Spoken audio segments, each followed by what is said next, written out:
Move on, because you may remember hearing Dominic Cummings, who's chief advisor to Boris Johnson, in the headlines. Emily certainly raised an eyebrow listening to him quoting a children's cartoon. Let's hear the full exchange. In the past, you've called HS2 a disaster zone and an error, so why is it going ahead? The night time is the right time to fight crime. I can't think of a rhyme. Have you lost your influence now, is that the case, or have you changed your mind on HS2? I think we need PJ Masks on the job. It's completely bizarre. It is bizarre. What do you think? Bizarre. What do you think? I mean, he's responding. He never liked it. It's such an attention seeker. What's the matter with No, him? I know what's going on. I think he's not the first parent to have left home for work with children's TV ringing in their ear. And I'll tell you what's interesting about this. Yeah, but you don't say it into a camera. Is that what he says at number 10? Well, I'll tell you what you should take note from this is that he has chosen to quote a commercial rival to the BBC. Oh, read into that what you like. We're a CBeebies household. I think personally what's happening It's so bizarre. What do you see when you hear this? He constantly has journalists lurking outside his house, jumping on him with cameras and microphones and so on. I can see why. No, I do feel a bit sorry for him. I wouldn't like it if it was happening to me. All right. On the substance of HS2, I think the government have arrived at the right decision. I think HS2 is the right thing to do. I mean, I commute down pretty much every day from the Midlands. Without the extra capacity, we're all going to end up standing. So I'm really glad that we're going ahead with it. I think it's. But you do accept there's a massive split in the Conservative Party over this? I'm not sure that there is a massive split. I think there's people who want to say, oh, there's other projects that are better, but no, there are people who want to stop it. There's always people who say, you know, when we built the Jubilee line extension, people said, oh, this is bad value for money, no one will use it. Actually, it's full every day. When they built the M25, the Treasury said it wasn't needed. Now it's incredibly heavily used. And whenever you get these international organisations like the OECD or the IMF or whatever, they always say our weakness for decades and decades, the UK economy has been not good enough infrastructure. No one says we've got too much infrastructure. So I think it's the right thing to do, and we always underestimate the benefits of these things. Well, let's actually get a flavour of the announcement that we are expecting to be confirmed and talk to Fiona Trott. She's in Leeds. Fiona. Hello there. Yes, train travel here in this part of the world, as you know, is a sore point. Northern lost its franchise for a good reason. Passengers here just weren't getting the service that they were paying for. So as far as HS2 is concerned, they're treating today's news with some scepticism, especially when they hear that there will be a further review on the part of the line that affects them. Now, what the government might say is that that review is necessary to look at efficiency, cost efficiency too, and that HS2B will happen. What the Northern Powerhouse Partnership would say is that this further review is a good thing. It has already fed into this independent review, which has led to today's decision that we are expecting. And what it was suggesting is that the government needs to take stock, look at connectivity here already in the northern towns and cities. We know that getting from Leeds to London isn't difficult. Getting from Leeds to Manchester can be. Getting from Newcastle to Manchester can be difficult. So they would say that this further review is a good thing for passengers here in the north. But when we speak to them here today, what they do seem to be more interested in is this other announcement about £5 billion for buses and cycle routes. Many of those projects expected to be here in the north of England to level up that investment across the UK.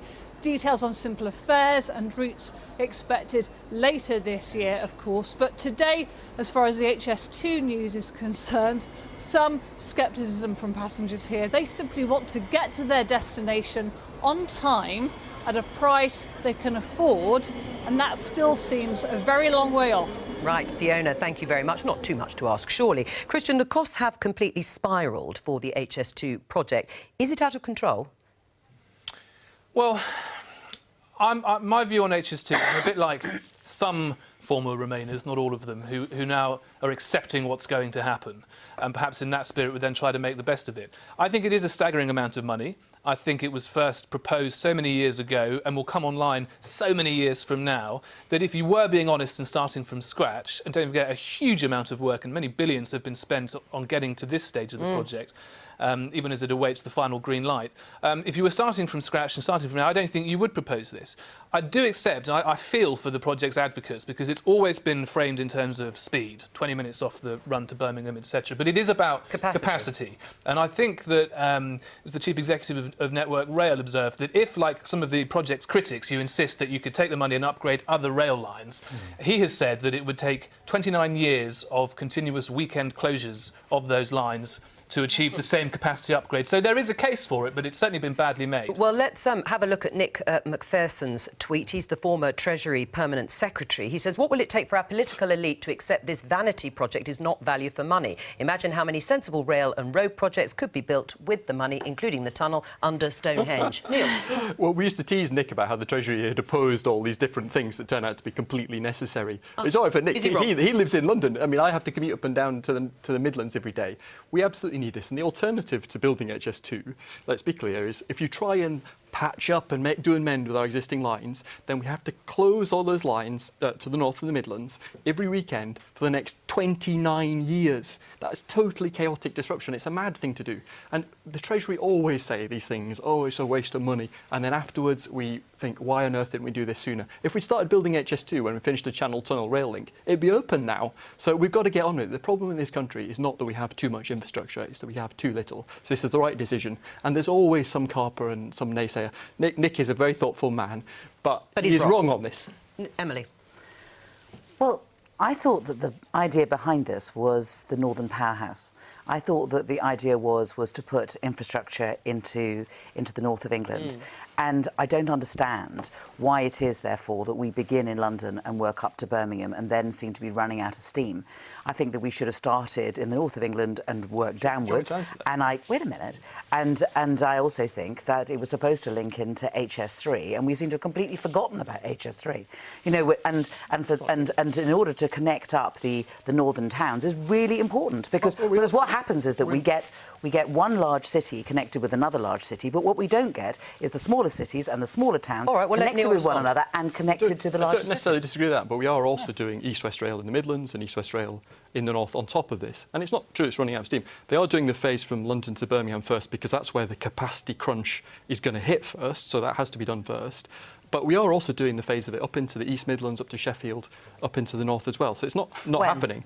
Well, it's going to happen over the next 20 years. And so when people say that it's a lot of money, it's a lot of money over a long period. But the very fact that you're now calling it HS2B is you're disconnecting it. For like last 5 years. But you're disconnecting it. And the point is that the idea of HS2 was to connect the whole of the country together, not just London and Birmingham. Well, not just doing London and Birmingham. We're doing Sheffield, Leeds, Manchester. Don't talk over each other. The funny thing is, it'll help even places like mine in Leicester and Market Harborough. We're not on HS2, but it will help us because there is a review, isn't there, Neil, in terms of the costs of that second phase. So when we're talking about the bit that goes on to Leeds, it may well go ahead. In fact, Boris Johnson is in the Commons announcing it now. You can see him there in the chamber announcing the details of HS2 and the other transport things that the government says it's going to do. But if there's a review, does that mean it's not going to be as high speed because it's going to cut costs? It's definitely going to the north of Midlands as well. The Prime Minister's been very clear about that. And if we want to do a review into getting the costs down and the benefits up, great, that's a sensible thing to do. Labour wants to go all the way to Scotland. Are you still committed to that? Of course, and what we also want is,